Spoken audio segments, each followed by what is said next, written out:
오늘의 문답은 어제와 좀 다르죠. 반대처럼 느껴집니다. 어제는 무엇입니까? 진실로 참회한다면, 또 그러한 낙심에서 벗어나고자 한다면, 언제나 확신을 추구한다면 성찰에 나올 수 있고 또 마땅히 나와야 한다. 근데 오늘은 무엇입니까? 이렇게 긍정의 분위기 가운데 주님의 식탁에 오라 하는 이런 상황 가운데에서도 제외시킬 수 있고 또 마땅히 제외시켜야 할 이들이 있다는 것입니다. 가장 길게 언급되는 참고 선고를 한번 볼게요. 고린도전서 5장 1절부터 13절이에요. 너희 중에 심지어 음행이 있다 함을 들으니 그런 음행은 이방인 중에서도 없는 것이라. 누가 그 아버지의 아내를 취하였다 하는도다. 그리하고도 너희가 오히려 교만하여져서 어찌하여 통한이 여기지 아니하고 그 일 행한 자를 너희 중에서 쫓아내지 아니하였느냐.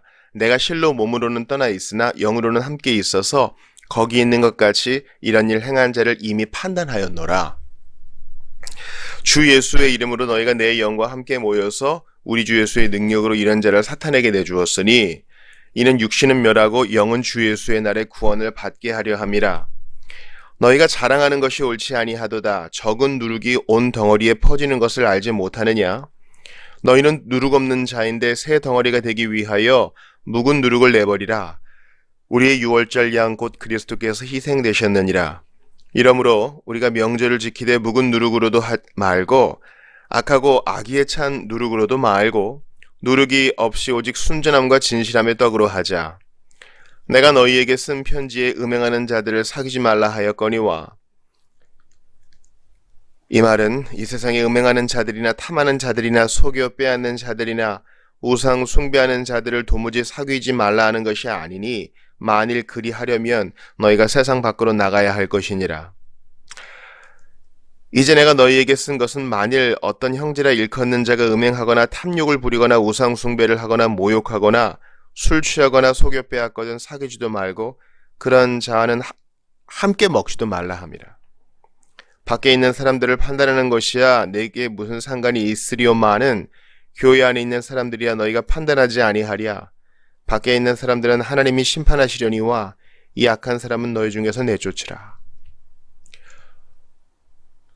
오늘 문답의 핵심은요, 교회의 거룩을 지키라는 것입니다. 고린도 교회에 어떤 사람이 있었어요. 그 아버지 아내를 취했다. 새신자들에게 설명할 때 설명이 필요하죠. 지혜가 필요해요. 근친상간이 있었어요. 고린도 교회 안에. 루벤이 했던 것과 같은 잘못을 범했죠. 루벤이 했던 그 범죄로 말미암아 그는 장자의 권위를 빼앗겼습니다. 하나님은 그런 일로 말미암아 너 이제 약속의 자녀 아니야. 하나님 자녀 취소 이러지는 않으시지만 징계하셔서 그를 겸손케 하세요. 그리고 오고 오는 세대의 본으로 삼으십니다. 그런데 고린도 교회의 얘기를 들어보니까 그런 자들을 징계도 안 하고 그냥 뒀다는 거예요. 그냥 성찬하는 성에 나와서 옛날처럼 먹고 마시고 그냥 지낸 거죠.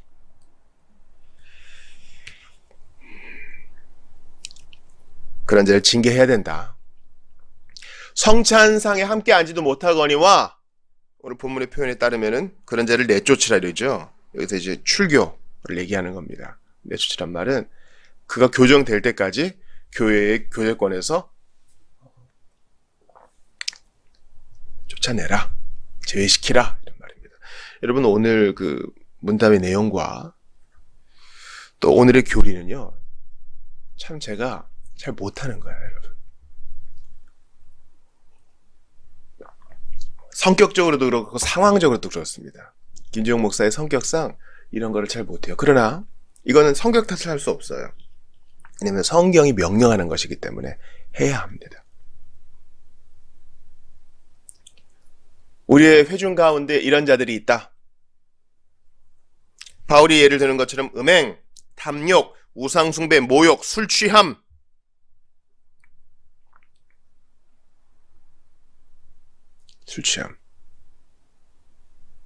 속여 빼앗음, 이런 자들이 있으면 예수님 가르쳐 주신 대로 개인적으로 권면하다가 두세 증인으로 또 권면하다가 교회에 부탁하여서 당회 심사를 거쳐 징계를 해야 됩니다.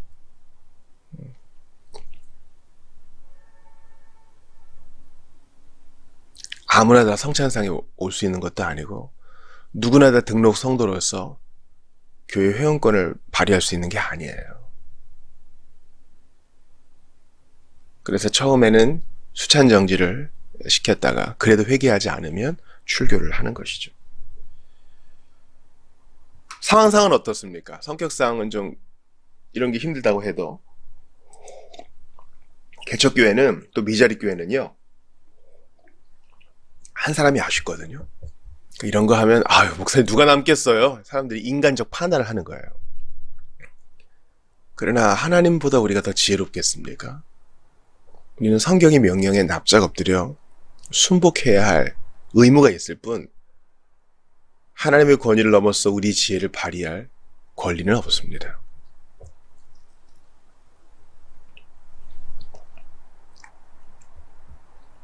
그리스도는 무식하거나 의욕에 있는 자들을 성찬에 참여하지 못하게 할 권세를 교회에 주셨습니다. 이 권세는 그러한 자로부터 성찬을 정당하게 보호하는 것으로 이해되어야 하는 것입니다. 교회는 어떤 권세가 있어요? 당신 회심했습니까? 안 했습니까? 그런 걸 드러낼 권세가 아니라 성찬상에 오염되지 않도록 무식하거나 의혹에 있는 자들, 또 추문이 있는 자들로부터 성찬상을 보호할 권세. 그런 권세가 있는 것입니다. 사람의 마음은 하나님만이 아시니까요.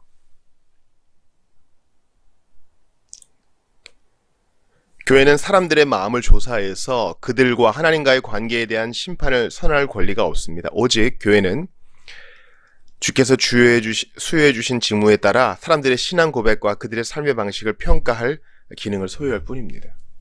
바울은 그 기능을 활용하라고 하죠. 근친상간하고 회개하지 않은 자 내쫓으라, 출교하라, 징계하라 하는 것입니다. 교회에 두 가지 표지가 있다, 세 가지 표지가 있다 그런 얘기해요. 두 가지 표지는 일단 확실합니다. 말씀이 제대로 선포되고 성례가 신실하게 수행되는가. 세 번째는 권징이죠. 교회의 discipleship.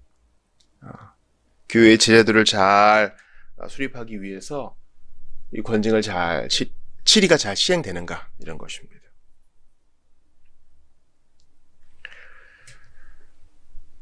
고린도전서 11장 27에서 34절을 봅시다. 그러므로 누구든지 주의 떡이나 잔을 합당하지 않게 먹고 마시는 자는 주의 몸과 피에 대해 죄를 짓는 것이니라.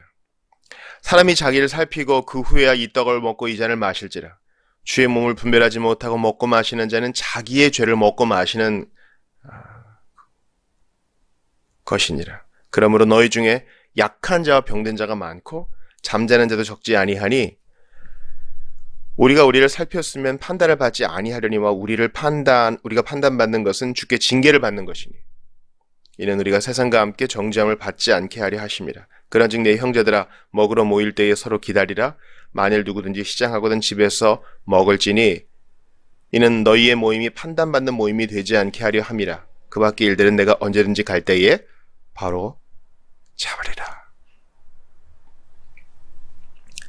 아까 봤던 고린도전서 5장 말씀과 맥을 같이 합니다. 그러니까 오늘 본문은 단순히 성찬상을 보호하는 것뿐만 아니라 적은 누르기, 온 덩어리에 퍼지는 거 너 모르느냐?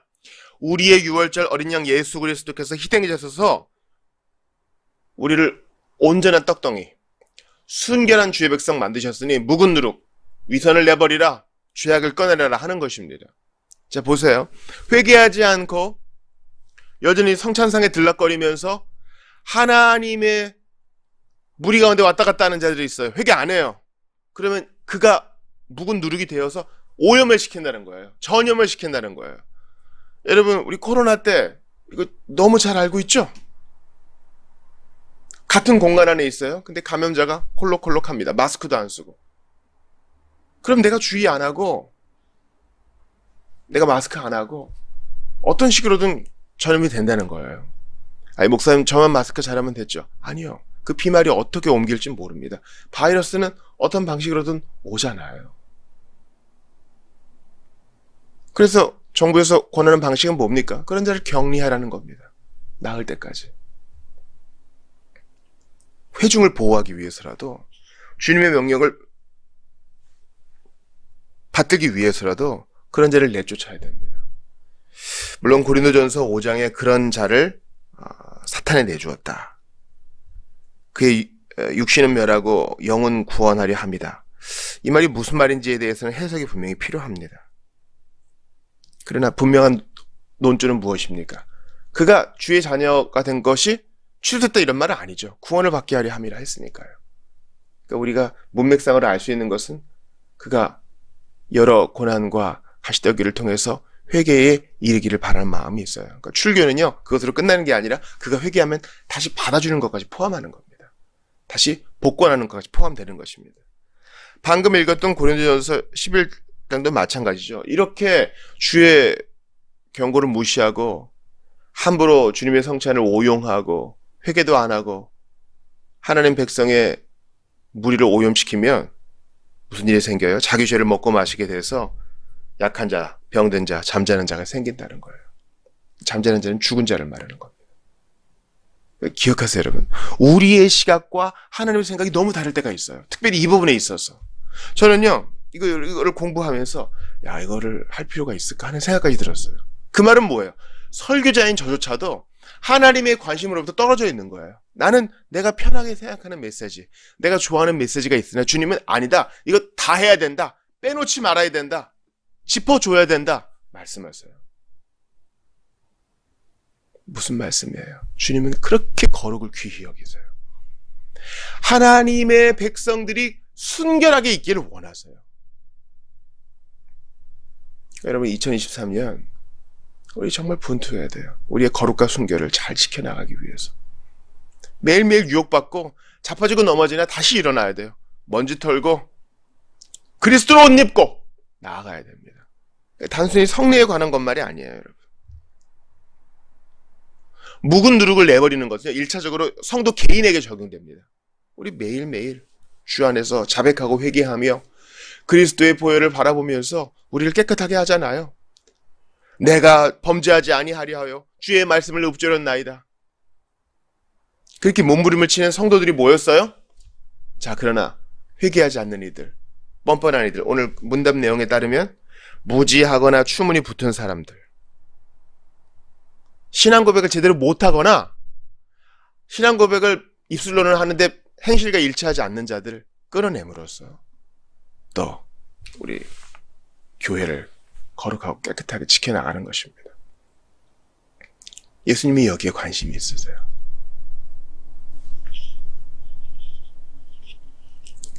마태복음 7장 6절 봅시다. 거룩한 것을 개에게 주지 말며 너희 진주를 돼지 앞에 던지지 말라. 그들이 그것을 발로 밟고 돌이켜 너희를 찢어 상하게 할까 염려하라.